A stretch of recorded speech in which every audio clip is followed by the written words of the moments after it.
Le roman Rose Museau de Jean-Pierre Ancel, publié aux éditions Fugue. Donc Jean-Pierre Ancel a été professeur de littérature anglaise en classe préparatoire avant de se consacrer à l'écriture. Cet amour pour la littérature anglaise lui donne peut-être ce petit côté humour british qu'on retrouve dans son livre. Et les éditions Fugue, c'est une maison d'édition toute récente qui a été créée en 2022.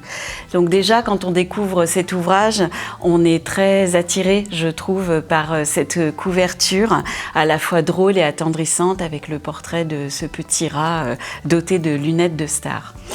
Donc on est face à un livre plein de fantaisie, une histoire qui se passe dans un temps qui paraît être peut-être le début du XXe siècle, voilà, un moment encore assez marqué par les marchés forains sur lesquels exerce Urbain, qui est dresseur de rats et qui présente des spectacles avec toute sa troupe de rats et notamment son rat Star qui est le plus fort des acrobates.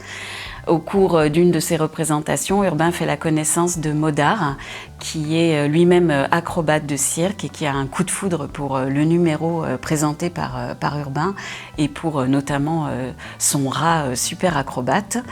Et donc Urbain invite Modard dans son pavillon, où Modard rencontre aussi la fille d'Urbain, Paulette, surnommée la Belette, qui est un personnage très touchant d'une jeune fille qui est à la fois visiblement un peu simple d'esprit et en même temps pleine de finesse et d'intelligence.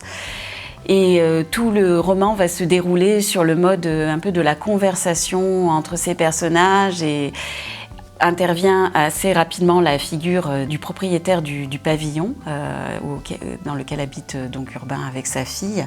Ce propriétaire est très menaçant, tyrannique et inquiétant dans ses attitudes et on va petit à petit être plongé dans une ambiance plus inquiétante et plus noire.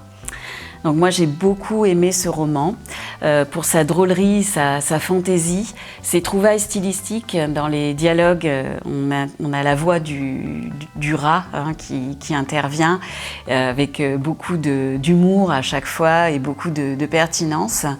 Et puis on a beaucoup de trouvailles stylistiques aussi avec des objets improbables, des rencontres non moins improbables, des caractères de personnages qui sont un petit peu à la fois réalistes mais drôles avec une touche de fantaisie, un caractère loufoque. Donc pour moi, Jean-Pierre Ancel, c'est un petit peu comme un enfant caché de Raymond Queneau et de Jean-Pierre Jeunet. Voilà, donc c'est vraiment cette hybridation entre le roman noir et la fantaisie, la poésie, dans un Paris un peu Amélie Poulain, voilà, qui m'a beaucoup touchée et beaucoup plu. J'ai vraiment lu ce roman d'une traite et j'en conseille la lecture.